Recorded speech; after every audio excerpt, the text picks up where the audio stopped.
छत्तीसगढ़ विधानसभा के बजट सत्र का दूसरा दिन उम्मीद के मुताबिक हंगामेदार रहा।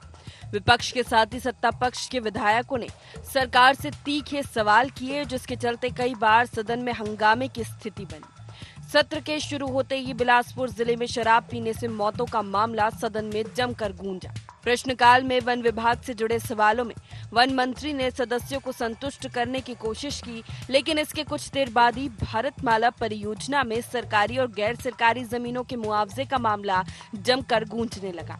भाजपा विधायक धनमलाल कौशिक ने अधिकारियों पर अब तक हुई एसीबी और ईओडब्ल्यू की कार्रवाई की जानकारी मांगी, जिस पर मुख्यमंत्री विष्णुदेव साय ने कहा कि सरकार भ्रष्टाचार के लिए जीरो टॉलरेंस पर काम कर रही है। कोई भी भ्रष्ट अधिकारी बख्शा नहीं जाएगा। राज्य प्रशासनिक सेवा अधिकारी जिनके खिलाफ में ईओडब्ल्यू, एसीबी और सरकार के द्वारा जो विभागीय जांच की जा रही है, उस मामले को लेकर के प्रश्न उठाया गया था, जिसमें 6 अधिकारियों का नाम आया और 6 अधिकारियों के नाम आने के बाद में अभी तक जो कार्रवाई हुई, और उस पे मैंने सीएम साहब से आग्रह ये किया कि हम उस पे अधिकारियों को बचाने के बजाय बल्कि उनके ऊपर में तत्परता के साथ कार्रवाई होनी चाहिए और कड़ी कार्रवाई होनी चाहिए। प्रश्नकाल के बाद शून्यकाल में किसानों के लिए बिजली आपूर्ति और अवैध शराब का मामला जमकर गूंजा। पूर्व सीएम भूपेश बघेल ने प्रदेश में बिजली का मुद्दा शून्यकाल में उठाते हुए बिजली कटौती पर स्थगन के माध्यम से चर्चा की मांग रखी, लेकिन अध्यक्ष ने बिजली कटौती पर चर्चा कराने से इनकार कर दिया। शून्यकाल में ही नेता प्रतिपक्ष ने जहरीली शराब से बिलासपुर में 8 मौतों का आंकड़ा गिनाया, तो पक्ष विपक्ष के बीच जमकर बहस हुई। मामला इतना गरमाया कि विपक्ष ने सदन से वॉकआउट कर दिया। बिलासपुर जिले के लुफंदी ग्राम में लगातार 8 लोगों की मृत्यु हुई और सरकार ये बताने में शर्मा रही है कि इन 8 लोगों की मृत्यु जहरीली शराब पीने के कारण हुई, उसको भी सरकार छिपाना चाहती है। छत्तीसगढ़ में नशे के विरुद्ध कार्यवाहियों को लेकर 3 बातें हुई हैं। पहला विषय यह है कि पहली बार विभाग के लोगों को जो नशे के व्यापार में ऐसा समझ आया कि ये संलिप्त हैं, उनको बर्खास्त किया गया है। अकेले बिलासपुर जिले में 4 लोगों को टर्मिनेट किया गया, सस्पेंड नहीं भाई, टर्मिनेट किया गया विभाग से, पुलिस विभाग से, और उनकी संपत्ति 1 करोड़ 80 लाख को फ्रीज किया गया है। ये सिर्फ बिलासपुर का है, ऐसे अन्य जिलों में भी कार्यवाहियां हुई हैं। शून्यकाल में बिलासपुर जिले में अरपा नदी में गंदगी और सफाई के मामले में भी खूब चर्चा हुई। अरपा नदी की सफाई और उसके पुनरुद्धार के लिए नगरीय प्रशासन विभाग के मंत्री अरुण साव ने एक बड़ा आश्वासन भी दिया। अरपा नदी के जो प्रदूषित जल को लेकर के ध्यानाकर्षण हमने लगाया था, क्योंकि अरपा बिलासपुर के जीवनदायिनी नदी है। अरपा को पुनर्जीवित किया जाना और स्वच्छ जल की व्यवस्था हो सके, इन सारे विषय को लेकर के मेरे अतिरिक्त अन्य हमारे माननीय सदस्यों ने भी इसमें बातें रखी है, और अंत में हमारे उप मुख्यमंत्री जी के द्वारा, नगरीय निकाय के द्वारा ये सदन में घोषणा की गई है कि इसकी एक समुचित कार्य योजना बनाई जाएगी कि जिससे आने वाले समय में अरपा हमारा संरक्षित रहे, सुरक्षित रहे। सदन में चले हंगामे के बीच वित्त मंत्री ने 20,000 करोड़ का अनुपूरक बजट भी पेश किया। 3 घंटे की लंबी बहस के बाद अनुपूरक बजट जो पास भी हो गया, अब प्रदेश की जनता को आने वाले बजट का इंतजार है। देखना यह है शायद सरकार का बजट जनता की उम्मीदों पर कितना खरा उतरता है। Bureau report, IND 24।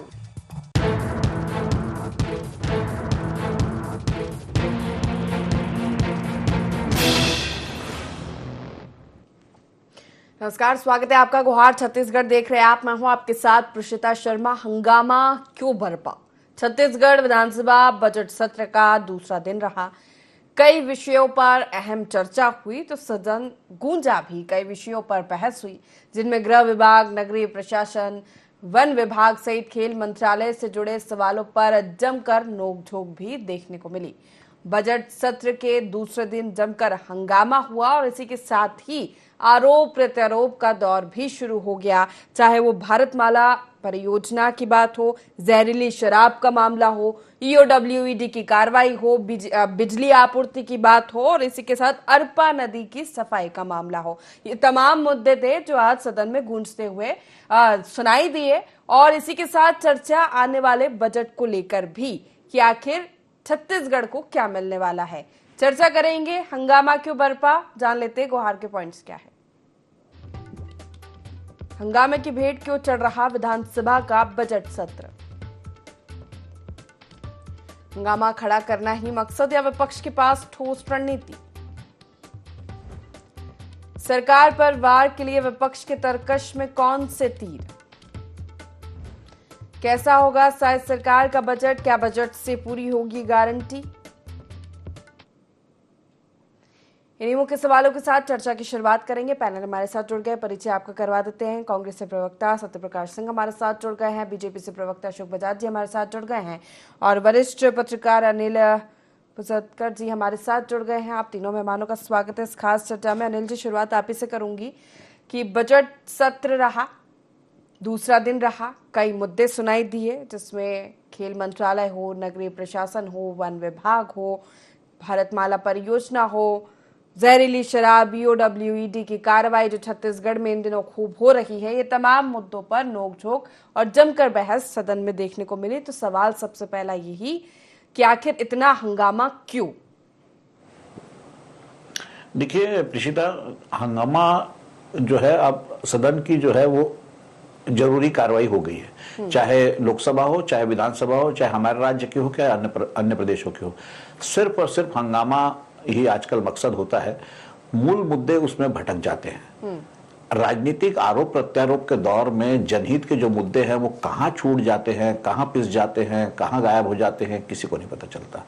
विपक्ष की पूरी कोशिश होती है कि सरकार को घेरे और सरकार की पूरी कोशिश होती है कि वो कैसे वो बच निकले, कैसे वो उस मुद्दे। आपसे सवाल पूछा जाता है कि पेट में दर्द क्यों है, तो आप जवाब देते हो कि नहीं सर में दर्द होने से ये दवाई दीजिए। माने कहीं कोई तालमेल दिखता नहीं है। देखिए इतना महत्वपूर्ण सत्र है ये, और इसमें एक जो बहुत महत्वपूर्ण मुद्दा जो उठा है, जो पूर्व मुख्यमंत्री भूपेश बघेल ने उठाया, हालांकि ये उनको उठाना नहीं चाहिए था, उनकी सरकार पर खुद शराब घोटाले के आरोप है। मैं तो उनकी हिम्मत की दाद देता हूं कि उनको पता था कि वो ततैये के छत्ते पे हाथ दे रहे हैं। एक सवाल उठाएंगे उन पर 100 सवाल खड़े होंगे। उनकी सरकार में उनके मंत्री तक, आबकारी मंत्री तक जो है वो शराब घोटाले के दायरे में थे, उनके अफसर गिरफ्तार हुए, नेता गिरफ्तार हुए, लेकिन फिर भी उन्होंने 8 जो है मौतों का, शराब से, जहरीली शराब से 8 मौतों का मामला उठाया। ये छोटा मुद्दा नहीं है। देखिए अभी हाल ही में छत्तीसगढ़ सरकार ने जो घोषणा की है कि अब 24 घंटे जो है राज्य में दुकानें खुलेंगी। अब 24 घंटे कोई कपड़े की दुकान या रेडीमेड का कपड़े की दुकान या ऑटो पार्ट से या कोई और दूसरी दुकान तो खुलेगी नहीं। अब 24 घंटे खुलेगा क्या? होटल, शराब खाने। तो आप शराब को इतना प्रोत्साहन इस राज्य में दिया जा रहा है, ऐसा लगता है कि छत्तीसगढ़ शराबगढ़ हो जाएगा। शराब पीने में तो कोई मुकाबला ही नहीं छत्तीसगढ़ियों का। तो आप ले जा के सुन रहे हैं, ये बहस का मुद्दा है, ये डाइल्यूट हो गया। फिर अरपा की भी बात देख लीजिए, अरपा कब से साफ कर रहे हैं? अरपा जीवनदायिनी है।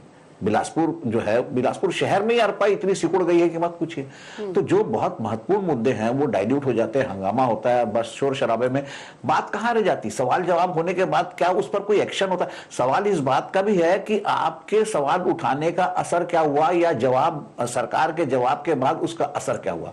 बस मेरा कहना है कि मैं तुम पर आरोप लगाऊंगा, तुम्हारा कहना है तुम बच निकलो, यही हो रहा है। ऋषिता, मूल मुद्दे कहीं नजर नहीं आ रहे सत्यप्रकाश सिंह, जिन पर वाकई में चर्चा होनी चाहिए, जो जनता के हित से जुड़े हुए हैं और जो जरूरी है छत्तीसगढ़ के लिए।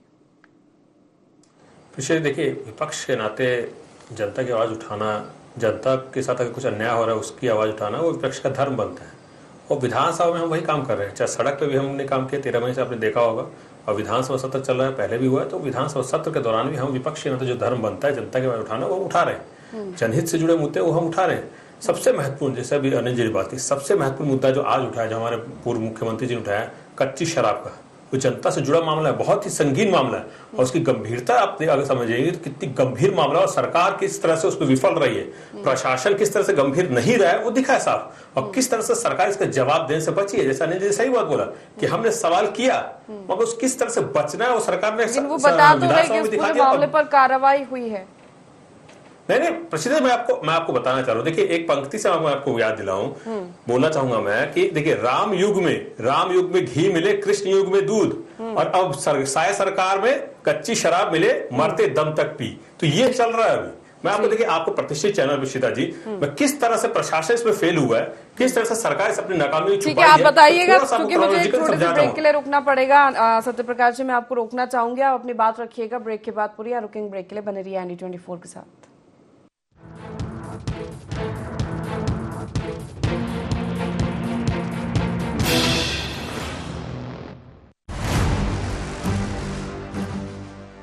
छोटे सपनों से बड़ी उड़ान, यहां मिलेगी पहचान। मध्य प्रदेश की MSME पॉलिसी का कमाल, 16 लाख से अधिक MSME इकाइयों से 86 लाख से अधिक युवाओं को मिला रोजगार। GDP में 30% योगदान, हर कदम पर विकास का प्रमाण। 51,000 करोड़ रुपए से अधिक का निवेश, नए व्यवसाय और इनोवेशन को बढ़ावा, पूर्ण सहायता एवं बेहतरीन सुविधाएं। ग्लोबल इन्वेस्टर्स समिट 2025 में मिलिए उद्योग जगत के दिग्गजों से, भोपाल में 24 और 25 फरवरी को।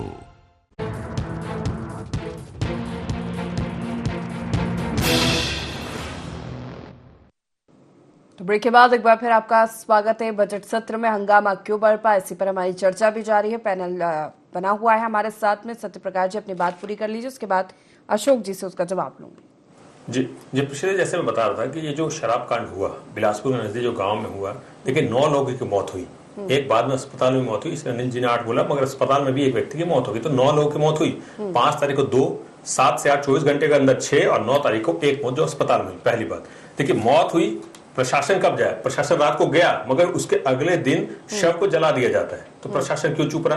पहली बात। दूसरी बात देखिए, जब प्रशासन आरोप लगा रहा है, प्रशासन अभी जांच की बात कर रहे हैं, आपने बोले कि सरकार जांच करे, जांच से पहले सरकार हो या प्रशासन हो, कैसे बोल रहा है कि भाई ये कहीं ना कहीं फूड पॉइजनिंग का मामला है? जब आप खुद बोल रहे हैं कि जांच हम कर रहे हैं, जांच रिपोर्ट आएगी तब उसका कार्रवाई होगी, तो आप ये कैसे पहले प्रमाणित कर सकते हैं फूड पॉइजनिंग मामला है? और मैं एक चीज बताना चाहूंगा, अगर ये फूड पॉइजनिंग कर रहे हैं, जिस विवाह समारोह की बात कर रहे हैं, जो विवाह समारोह के जो आयोजक थे श्रवण कुमार देवांगन, उनका साफ तौर पे कहना है कि 1000 से ज्यादा लोगों ने वहां खाना खाया है। अगर किसी की मौत होती, बच्चों की मौत क्यों नहीं हुई, वृद्धों की मौत क्यों नहीं? और सबसे महत्वपूर्ण जो उन्होंने खुद ने बयान दिया है कि मैंने जो लोग मरे, एक भी व्यक्ति को मैंने अपने विवाह समारोह में न्योता नहीं दिया था। मतलब मेरे विवाह समारोह में ये लोग नहीं आए थे, पहली बात। दूसरी बात और है, जो हलवाई जो इन्होंने खाना बनाया देव कुमार यादव, वो खुद बोल रहे हैं कि अगर ये मौत 7 और 8 तारीख को होती है, 6 लोगों की मौत होती है, मतलब कि उससे पहले भी 2 मौतें हुई, 5 तारीख को भी 2 मौतें हुई। तो आप अगर विवाह समारोह की बात करते हैं कि विवाह समारोह फूड पॉइजनिंग की वजह से मौत हुई, तो उससे पहले जो 2 व्यक्ति की मौत हुई थी वो कैसे हुई थी? ये भी प्रश्न खड़ा होता है ना। तो ये कहीं ना कहीं प्रशासन अपनी नाकामी को छुपाने के लिए फूड पॉइजनिंग और तमाम चीज की बात कर रहा है। अरे फूड पॉइजनिंग छोड़िए, तो सर्पदंश की बात कर रहा है प्रशासन, हार्ट अटैक की बात बता रहे हैं कि हार्ट अटैक से मौत हुई है। तो अभी प्रशासन खुद जांच से पहले क्यों इस तरफ से लीपापोती कर रही है? कहीं ना कहीं ये दिखता है कि प्रशासन कच्ची शराब बनाने वाले जो निर्माता है उनको कहीं ना कहीं बचाने का काम कर रहा है। किसके संरक्षण में हो रहा है, ये जवाब सरकार को देना पड़ेगा। और बिलासपुर के मंत्री, प्रभारी मंत्री कौन है? डिप्टी सीएम खुद अरुण साहु जो प्रभारी मंत्री हैं। तो प्रभारी मंत्री जो डिप्टी सीएम के नाक के नीचे चीजें चल रही है, उनको खबर नहीं हो रही है। प्रशासन किसको बताए? जनता देख रही है। वहां के जो ग्रामीण है, जो व्यक्ति जो मरे, उनके परिजन बता रहे, सभी जो मृत्यु हुई है 9 लोगों की, सबका जो कहीं ना कहीं जो उनकी जो हालात बिगड़ी, जो सिम्टम जो थे सबके एक जैसे ही थे। उल्टियां हुई, खून की उल्टी, सबके सिम्टम एक जैसे थे। और भी मुद्दे होंगे ना, इसलिए बोला किसी को बचाने की कोशिश की जा रही है। ठीक है, इसका जवाब ले लेती हूँ। मुझे लगता है कि और भी महत्वपूर्ण मुद्दे होंगे सत्र में चर्चा के लिए। अशोक जी इसका जवाब दे दीजिए पहले। देखिए, कांग्रेस के पास कोई मुद्दा है नहीं। भारतीय जनता पार्टी का ये राज है, मोदी की गारंटी है, विष्णुदेव जी का शासन है और साए सब काम हो रहा है। कांग्रेस के पास कोई मुद्दा नहीं है। ये लोग केवल मीडिया में छाने के लिए, क्योंकि वहाँ मीडिया वाले उनकी तरफ निगाह देखते हैं, मीडिया में अपने आप को बनाए रखने के लिए है और जमीन में धरातल में कोई काम नहीं दिखता है। विपक्ष तो शून्य है छत्तीसगढ़ में। कांग्रेस आपस में बटी है, इतना अंतर्द्वंद है, आपसी लड़ाई है कि कोई एकजुटता नहीं है। विधायक दल की इनकी बैठक होती है तो पराजित लोग इनको गाइड करते हैं, मार्गदर्शन करते हैं, भैया ये करना, ये मुद्दा उठाना, ये मुद्दा उठाना। अब उस पार्टी में जो पराजित लोग हैं वो तो खौफ खाए हुए बेचारे माने आक्रोश में है, हमको भारतीय जनता पार्टी में हरा दिया। तो इनको ऐसा बातें बताते हैं जिससे ये उलझ जाते हैं वहां जाके।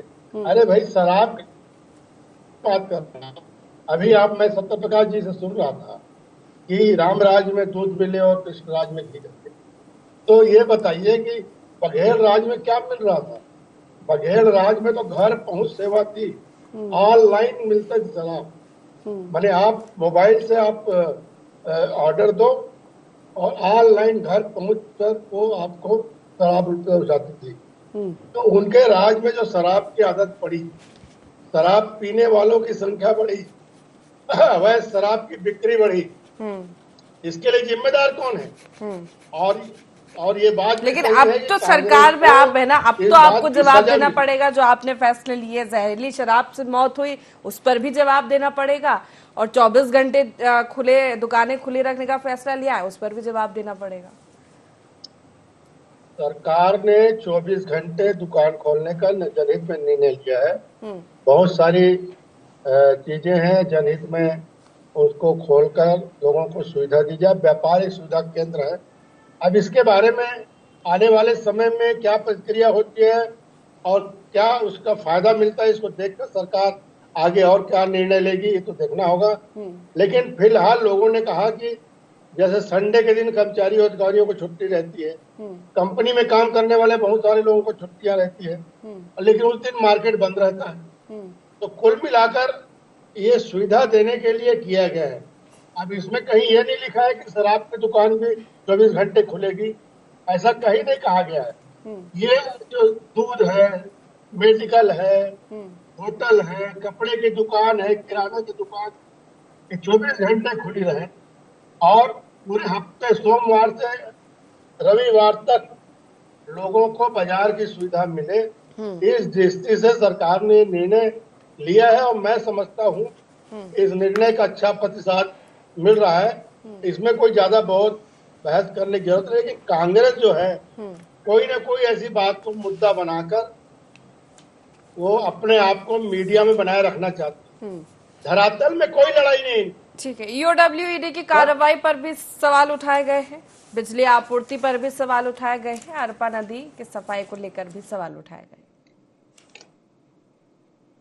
अरपा नदी में जो बातें आ रही हैं, कांग्रेस शासन काल में जिस तरह से रेत घाटों का बंदरबाट हुआ, अवैध उत्खनन हुआ है, इसके कारण से वहां पर ठीक है, नॉइज आ रही है अशोक जी, नॉइज आ रही है, आप देख लीजिए उसको। मैं अनिल जी का रुख करूंगी। अनिल जी, ठीक है, वो तो शराब बंदी से लेकर अब 24 घंटा शराब मिलेगी छत्तीसगढ़ में, और शराब घोटाला तो अलग चल ही रहा है, उस पर कार्रवाई। ठोस रणनीति की जरूरत है जिस पर सत्र में चर्चा होनी चाहिए, चाहे वो विपक्ष हो फिर सत्ता पक्ष हो। नहीं, बिल्कुल बहस अगर हो रही है विधानसभा में तो उस पर तथ्यपरक बहस होना चाहिए। अब यहाँ आकर आप जो बात कर रहे हैं, अशोक जी जो है बहुत वरिष्ठ जो है भाजपा नेता है, वो हमारे पत्रकार साथी भी रहे हैं। अब वो कह रहे हैं कि अब ये 1 साल से वो कांग्रेस जमाने में जो है अरपा में ये हुआ। अरे भाई, अब आपकी सरकार है, आप कांग्रेस को क्यों कोस रहे हो? अगर कांग्रेस की सरकार में घोटाला हुआ है, कार्रवाई कीजिए। जब आप ईडी को कांग्रेस भवन तक, जब ईडी जा सकती है, कांग्रेस भवन जा सकती है, कांग्रेस के सब तमाम नेताओं के खिलाफ अपराध दर्ज कर सकती, तो अरपा से रेत चुराने वाले रेत चोरों के खिलाफ कार्रवाई क्यों नहीं हो सकती?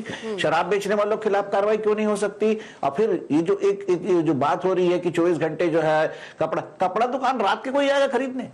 होटल खुलते हैं, समझ में आता है बाहर से आने वाले यात्रियों को। आप नाइट लाइफ जो है इस छत्तीसगढ़ की राजधानी को क्यों देना चाह रहे हो? क्यों इसको मुंबई बनाना चाह रहे हो? अपराध के मामले में तो हो ही गया, गली गली जो है नशे की गोलियां बिक रही है। स्कूल के बाजू में पान ठेले खुले हुए हैं, सिगरेट और ये गुटखा और ये तमाम प्रतिबंधित चीज छत्तीसगढ़ में बिक रही है। नशे की गोलियां बिक रही है, नशे का गढ़ हो गया है। और आप 24 घंटे और आप तो 24 घंटे तो कोई मंदिर तो नहीं खुलेंगे, 24 घंटे खुलेगी तो शराब दुकान ही खुलेगी, बार खुलेंगे, रेस्टोरेंट खुलेंगे, होटल खुलेंगे। तो काहे के लिए ये सब? भाई आप इतवार को खोलिए ना, 7 दिन खोलिए, 7 दिन सुविधा दीजिए, किसी को कोई शक नहीं। और 10 बजे तक आप खोल रहे हो, 10 को 11 कर दीजिए, पूरी रात खोलने की क्या जरूरत है? और फिर आप जब विधानसभा की बात हो रही है, 8 लोगों का मरना मामूली बात नहीं है। इसको आप जो है इस तरह से लीपापोती नहीं की जा सकती। जनता की जो बात है, जनता के हित की बात आप करिए ना। आप पर्यावरण की बात कीजिए। रायपुर जो है राजधानी के आजू बाजू देख लीजिए आप किसी भी कोने में राजधानी के बाजू उर्ला जो है, उर्ला सिलतरा एरिया, आप कोई आसमान का ओरिजिनल कलर बता ही नहीं सकता। वहां पूरा आसमान काला है, पेड़ पत्ते काले हैं, पेड़ों के पत्ते काले हो गए। इतना धुआं।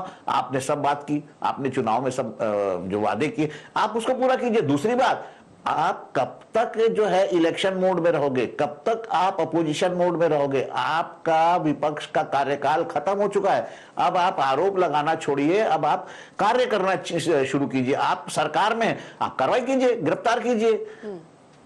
आप जो दुनिया भर की बातें हो रही है, अरुण साहब जो है डिप्टी सीएम, वो एक जगह जाके जाते हैं, सड़क होते हैं, बोले नहीं इस पे कार्रवाई होगी, एफआईआर कर दो। फिर ओपी चौधरी एक जगह जाते हैं, वो बोलते हैं कि नहीं इस पे कार्रवाई होगी, एफआईआर कर दो। अरे तो किया क्या है? एफआईआर कर दो, घोषणा करने से होता है क्या? एफआईआर करो, गिरफ्तार करो, जेल में डालो।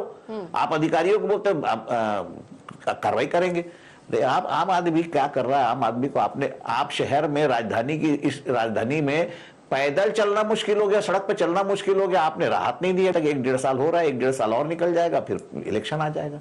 तो कब तक आप अपोजिशन के मोड में रहेंगे? आपकी सरकार है, आप सरकार के मोड में आइए। आप अपने जो मैनिफेस्टो है उसको कंप्लीट करने के लिए आप एक्टिंग मोड में आइए।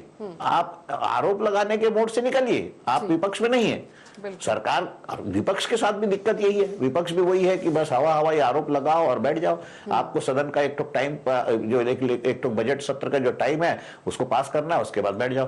कोई कांग्रेस का आदमी आज सड़क पर उतरता नहीं दिख रहा है कि 24 घंटे जो दुकानें खोलने के लिए इतना बड़ा घोषणा हो गई उसका विरोध करते और सरकार को घेरते, या कोई आंदोलन नहीं दिख रहा है, आंदोलन करते नहीं दिख रहे। आप क्या आंदोलन तभी करोगे जब आपका नेता गिरफ्तार होगा, तभी आप ढोलक बजाओगे, तभी आप धमाके करोगे, उसके पहले नहीं।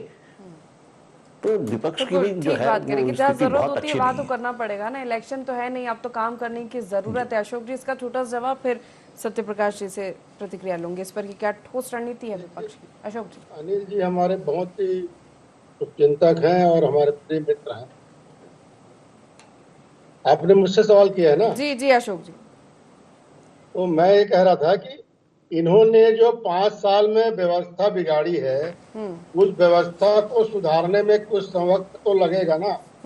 अब देखिए, पड़त भूमि को अगर सरस भूमि बनाना है तो कुछ साल लगते हैं, लेकिन यहाँ तो इन्होंने इतना पड़त भूमि को उबड़ खाबड़ कर दिया है, भूमि को बंजर बना दिया।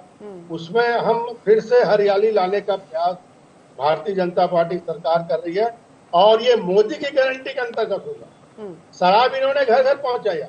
माननीय अनिल जी, आप याद कीजिए, कोरोना काल में रेल बंद हो गए, हवाई जहाज बंद हो गए, दुकानें बंद हो गई, कंपनियां बंद हो गई, फैक्ट्रियां बंद हो गई, मंदिर तक बंद हो गए, लेकिन शराब की दुकानें खुली रही।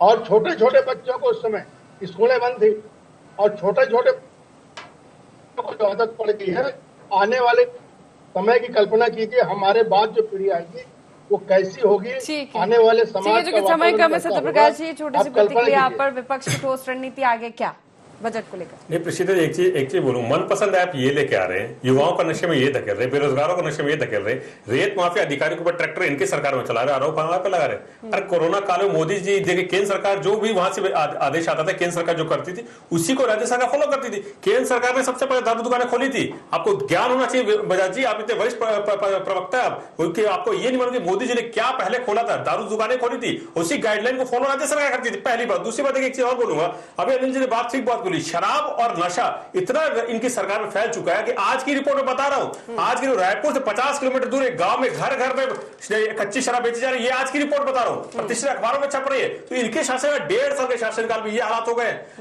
माफिया वो सब पे चढ़ के बात कर रहे, किसके संरक्षण में हो रहा है? आपकी सरकार है, 1.5 साल हो गए आपकी सरकार को।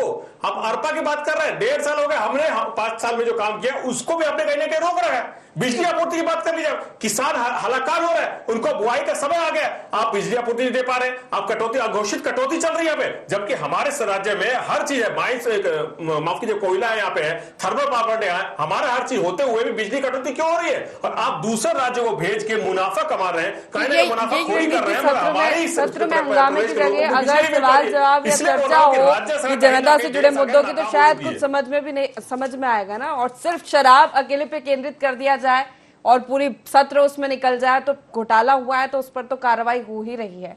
हालांकि समय की कमी है। आप तीनों मेहमानों को बहुत शुक्रिया हमारे साथ इस चर्चा में शामिल होने के लिए। बजट सत्र है, महत्वपूर्ण सत्र है, चर्चा होनी चाहिए, लेकिन हंगामे की भेंट चढ़ता ये भी नजर आ रहा है। मुद्दे कई हैं जिन पर जो जनता से जुड़े, जनता के हित पर है और चर्चा होनी चाहिए, आगे काम होना चाहिए, जहां घोटाले उन पर कार्रवाई होनी चाहिए, लेकिन वो नजर नहीं आ रहा। हालांकि देखना होगा आगे जो बजट सामने आएगा उसमें छत्तीसगढ़ को क्या मिलता है। फिलहाल इतना ही। गुहार छत्तीसगढ़ में बने रहिए IND24 के साथ। नमस्कार।